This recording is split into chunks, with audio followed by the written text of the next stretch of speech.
எனக்கு ரொம்ப ஆசை குழந்தைகளை, ஒரு பொம்பளை பிள்ளை இருக்கணும்ட்டு.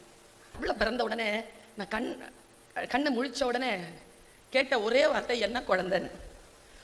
பொன் குழந்தைன்னு வாய் அசையுமான்னு பார்த்துருந்தா ஆண் குழந்தைன்னு வாசம். வீட்டில் இருக்கிற எல்லாருக்கும் சந்தோஷம். என் ஆழ் மனசுல எனக்கு ஒரு பெண் குழந்தை வேண்டும் என்று நான் நினைத்திருக்கிறேன் எப்பொழுதும். ஏன் தெரியுமா? நான் எப்படி என்னுடைய எல்லா அவமானங்களையும் எல்லா தாழ்ச்சிகளையும் கடந்து என்னுடைய எல்லையை நான் எட்டி பிடித்திருக்கிறேனோ, அந்த ரகசியத்தின் அந்த பெண் மொழியை என் பிள்ளைக்கு நான் சொல்லி தந்துவிட வேண்டும் என்கின்ற ஆசை எனக்கு உண்டு.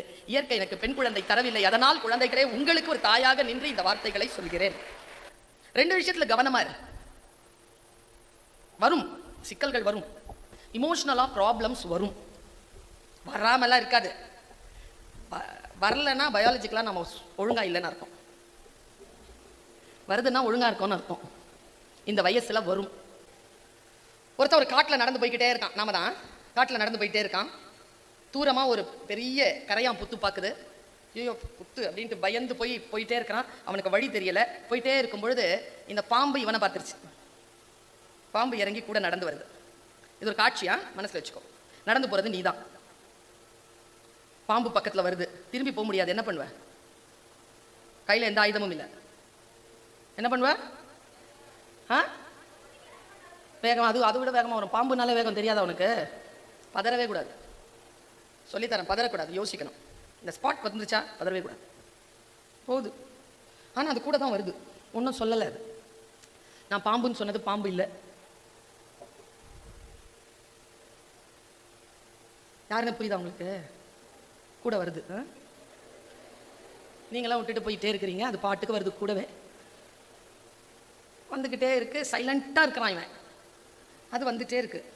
கொஞ்சம் பார்வை அது மேலே இருக்கு. கொத்தி போட்டுருச்சுன்னா என்னடா பண்ணுறது? ஆனால் அது அப்படியே நடந்தது. இவனும் நடந்து போய்கிட்டே இருக்கான். இவன் ஒரு பாறையில் ஏறினா பாரு, ஏறி அந்த பக்கம் போகிறான் பாரு, கரெக்டாக குதிக்காதில் கொத்திருச்சு. இப்போ இங்கே சின்ன பிள்ளைகளுக்கு அது தெரியாது நான் என்ன சொல்கிறேன்னு. பெரியவங்களுக்கு தெரியும்.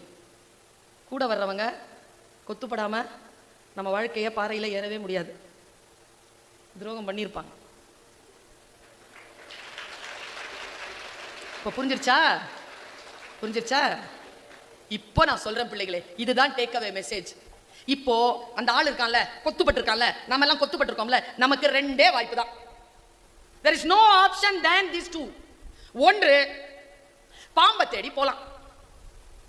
பாம்பே பாம்பே, நீ ஏன் என்னை கொத்தினாய்? நான் உன் வழிக்கு வந்தேனா? நீ தானே நீ அழகா இருக்கிறாய் என்று சொல்லி என் வழிக்கு வந்தாய். நான் ஒன்றும் சொல்லவில்லையே, உன்னோடு தானே நான் நடந்தேன், எனக்கு நீதி கொடு அப்படின்னு நீ கேட்டனா அது என்ன நீயா படமா? ஒரே ஜீவன் ஒன்றே உள்ளம் வாராய் கண்ணே அப்படின்னு வந்துட்டு நம்ம கொத்தன இடத்துல இந்த வருஷத்தை உருவுறதுக்கு வராது. பாம்புன்னு தெரிஞ்சிருச்சு இல்ல, கொத்திருச்சு இல்ல, விஷம் ஏறுது இல்ல.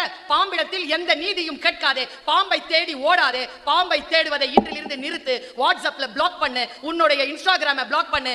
எந்த மெசேஜுக்கும் பதில் சொல்லாத. முழுமையாக உன்னை நீயே கண்ட்ரோல்ல கொண்டு வா. செகண்ட் ஆப்ஷன், கட்சிடுச்சுல, விஷம் ஏறுதுல்ல, மருந்து பாரு. ட்ரீட் த வெனம். ஸ்பாட்ல குழந்தைகளே, உனக்கு காயம் படுகிறதா? மனதிலோ உடலிலோ எந்த காயம் பட்டாலும் யார் காயம் கொடுத்தார்கள் என்பவர்களை தேடி போகாமல் காயங்களின் மீது கவனம் செய்து அந்த காயங்களை சரி செய்வதுதான் உனக்கு நீயே செய்து கொள்ளும் மிகப்பெரிய உதவி. தவிர ஒருபோதும் காயம் கொடுத்தவர்களுக்கு பின்னால் ஓடி அவமானப்படாதே என்று சொல்லுவதற்காக இந்த வாய்ப்பை நான் பயன்படுத்துகிறேன்.